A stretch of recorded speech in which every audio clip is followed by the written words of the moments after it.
What's going on, everyone? Welcome to our special course in all things scary movies, Horror 101.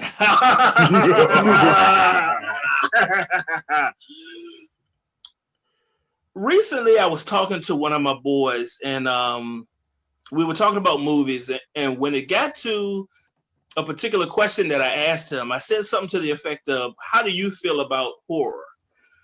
And the answer that he gave me was, "Why would I want to see somebody getting cut up by a chainsaw?" and it made me think. It was like, I understand, because everybody doesn't have the same thing that the three of us are joined by today, which is having that appreciation. Some people might look at it like, why would I want to see someone being stalked with a machete or someone being ran down a dark alley or something like that?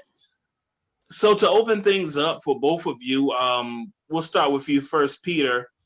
Why horror?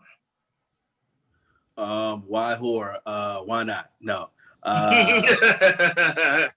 Why horror? Probably because everybody, that's probably like everybody's biggest fear, right? Is like to get put in a situation that you have to survive. You know what I mean?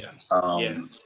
And how would you do it? Like, I mean, for me, like you just said, it's never about the gore. I don't, I'm not really like that guy said to you.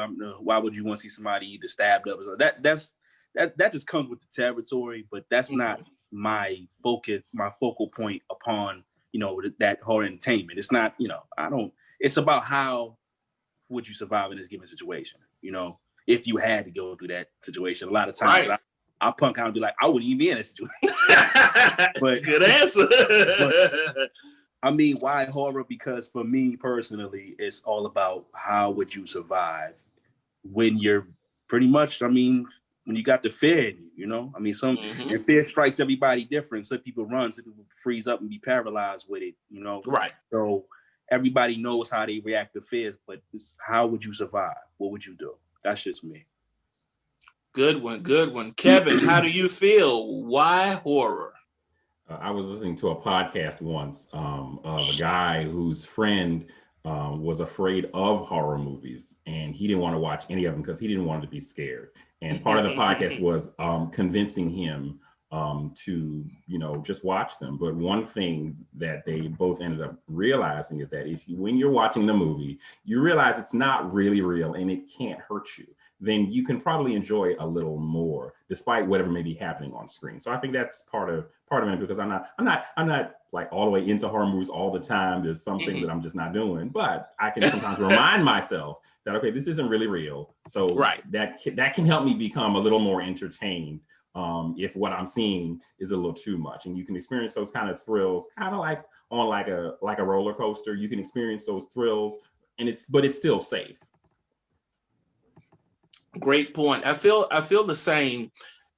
It's almost like an out-of-body experience. It's like with the different genres that you have, you can go through comedy, you can go through drama, you can go through the various different types of movies, but comedy and horror seem to be the two that affect you on the inside. There's an innate feeling for those of us out there who appreciate horror to be scared. There's something about, which is the weirdest thing, because when you think about it, it's like, how much sense does that make? But it really does peak at your nerves to not know what's around the corner, or when you hear something creaking in the house. And to build on that, you have directors, you have actors and actresses, you have people who do creature effects, you have people who do special effects that live in the process of giving you that feel, that rush of adrenaline. And so just like with different other movies and all, I find that the craftsmanship in putting together an effective scare, an effective story, a great script, and all the different components is highly rewarding, and something that I want to bring people and say, hey, have you seen that movie? And if so, what did you think about it?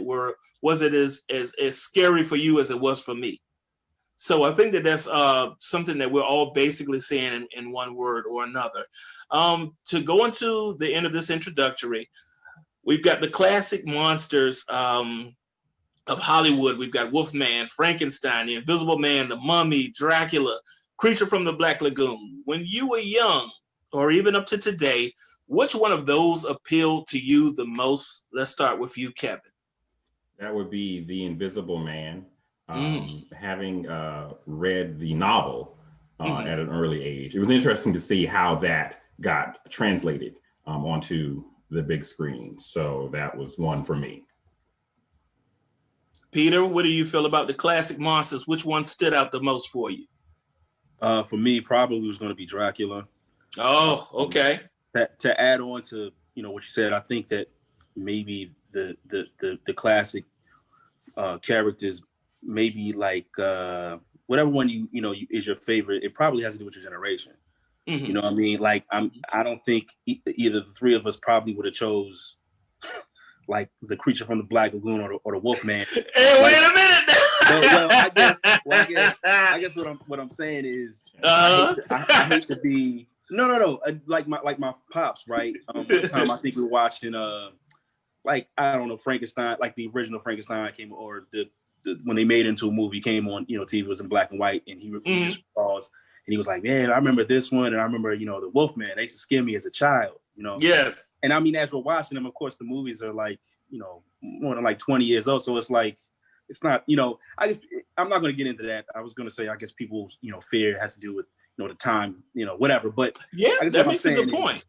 Well, yeah, I guess what I'm saying is the fact that like it's a generational thing, maybe. And I hate to be Mr. Popularity on it, but how many? I mean, vampire movies. How many have gotten made like from way back then to like even now? I mean, you can't even count how many it is. And I mean, even Dracula, it's the king of all vampires. So right. For me, it was, and I hate, like I said, I hate to be Mr. Like the whole popular thing with it, but it was pretty much thrown in my face as a child, coming up, vampire, so I choose Dracula. So yeah. I got you. I was brought up on all of them, but for me, when I was laughing about what you said, believe it or not, the Creature from the Black Lagoon was the one that got fighting words. Man, it was something about that dude. It was something about him coming up from the lagoon and dragging people off. It was something about him chasing the main lady, and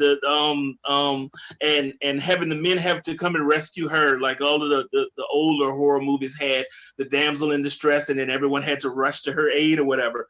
But the way that he was designed, the fact that you didn't know much about him, and the fact that he almost seemed some way like prehistoric or from kind of a bygone era of where man met the sea and like sea creatures and like the perfect hybrid of both.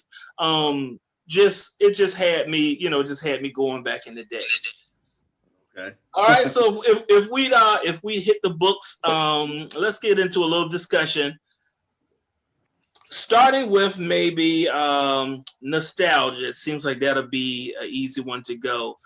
Films like Sleepy Hollow, Christine, Child's Play, ones that we kind of took in our maybe teenage years and took them up until now. About any of those or anyone in particular, or the one that you might have felt the most, how did either of you feel, or what would you like to put on the discussion block to begin with? Child's Play, Christine, or Sleepy Hollow? Well, I can say I know I've seen Child's Play. I saw it actually kind of late. Okay. So that, of course, probably affected, whether I was able to talk to anybody about it. But then when I saw it, I was like, oh, wow. Okay. Pretty effective, even as, as old as it was. Yeah, really original. With other movies that I had seen at that time, since I saw it late. But it was pretty good. It got really intense. Had some scares, had some jumps in there that I wasn't expecting. Right. So it went better than I had expected, because I knew it was old when I saw it. But again, that was on me because it was late. But it was pretty good. Yeah, same here. For me, just seeing a kid's doll walking around with like a little knife coming towards you, it would startle me at first. But then I started kind of getting like the NFL stance, like the kickers, and wait for him to get close enough to me and like punt him across the field or something. Right. But I do remember when the trailer first came out and how it was such an original concept, and then the fact that they actually pulled it off with like someone playing the role of him when he was far away, and then having the animatronics when they needed that too. That was pretty good. And then the whole thing with adding it to a child and have it be like I think it was like a birthday gift or something. Because we've all had that one gift or that one thing that you want your parents to get you, and it seems like everyone's buying it so fast that it's out of the store. And then you finally find out that they actually bought it the whole time. And then for it to become evil, it's like, that's a perfect way of bringing that horror element into it. What did you feel about it, Peter? Wait, are we talking about the original one or the remake? Oh, definitely the original. Whatever. Okay. What did you feel? I mean, we can break. What did you feel about the remake? First of all, first of all, I didn't see it, and I want to make this clear. The reason why I didn't see it was because, coming from the original one, we've all saw the original one, and it made us feel a certain way at that time. True. Right. True. So I guess with that said, now going back, if you haven't watched it in a while, Child's Play in a while, you should go back. And this is just for me, and I've said this before again, especially horror movies. It's one of the most hilarious movies ever. Like first of all, we all know that the dog was based off of My Buddy, but that's true. That's why it was scary though. I just want to say that, as a child, that's why it was scary. Right. When you come into adulthood and you look at it, like you said about the whole punting thing. I punt them. Just to me, and I know exactly. Yeah, it's good. All of that. Yeah. So as to me, I know I might get some backlash from like people, the classic, people who do the whole horror genre things of that nature. It didn't stand the test of time because I outgrew it. You know what I mean? It's you look at it now, it's like it's comedy. It's comedy. Yeah. I mean, imagine this. Come on, we all grown. I'm in a dog stabbing you with a knife, like in house, and actually being able to kill. Right. Actually being able to kill you. Oh gosh. But at that time, yes. At that time in the 80s, yes, you was shook. I was shook. Yeah. I didn't want to have no parts of that fear, but I feel you there. What do you all think about like the whole alien subgenre? You got the Aliens movies. You've got I'd even put Predator in there somewhere. But I mean, then of course you've got like the classic that's on everyone's list, The Thing. To start with Alien and Aliens, I think that Aliens is superior, and I also think it's one of the rare times in horror that a sequel did better than the original. And it was really important for them to bring Ripley, Sigourney Weaver, into the front of what it takes to be a survivor in a horror film. What do you have to add, Kev, about either Alien or Aliens, or even if you want to go down the line into the others? Well, yeah, I've seen all of them now. Oh, and, yeah. Yes. I really appreciated what the first two did. Didn't like the third, even though I know that was a good one, but I just didn't like it. It wasn't to my taste. I really liked the fourth, and almost no one liked the fourth one. Right. I did too, though. I like the fourth one too. I think there's like a mood that is pulled off very well, especially in those earlier films. I mean, I think in the later ones, like Prometheus and whatever the other ones are, I think the story has grown a little too big. Yeah. And so it's just fitting these new elements into this familiar plot line and still have it make sense, and can it stand on its own, even though there are clear references to the mythology of the whole thing. And there are places where I think it works and places where it doesn't.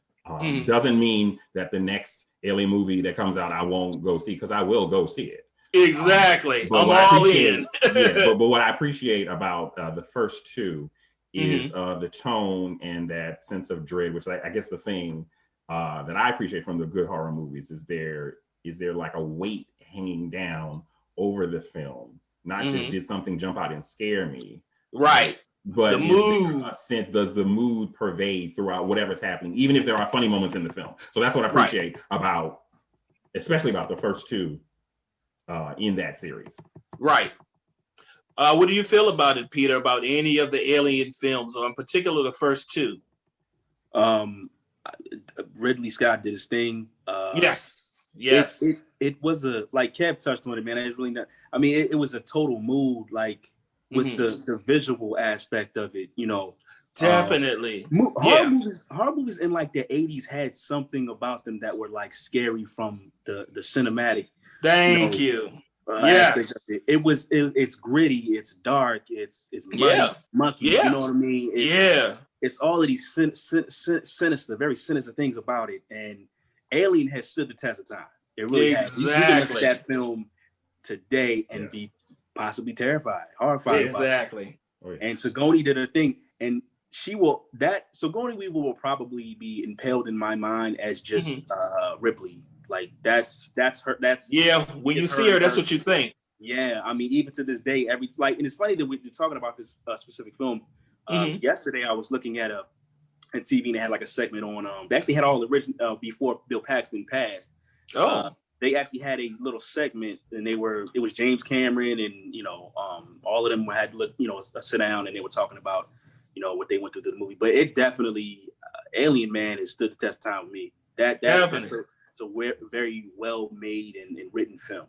Yeah, certainly. And one more thing to add, it was one of the first movies, Aliens, where you had a group of people that were sent to destroy whatever the thing was, and each one of those people had their own personality, and each one had his own name and his own style. And this one was, a bully, and this one was supposed to be cool, as and the next one was supposed to be kind of laid back, or the next one was supposed to be. It's always someone scared. But to have all of them come into a group effort and then go against the thing makes you try to almost bid on who's going to outdo who, or who's going to last the longest. Yeah. Going into real quick. Predator, which once again, like I said, kind of stands out. You can't really tell.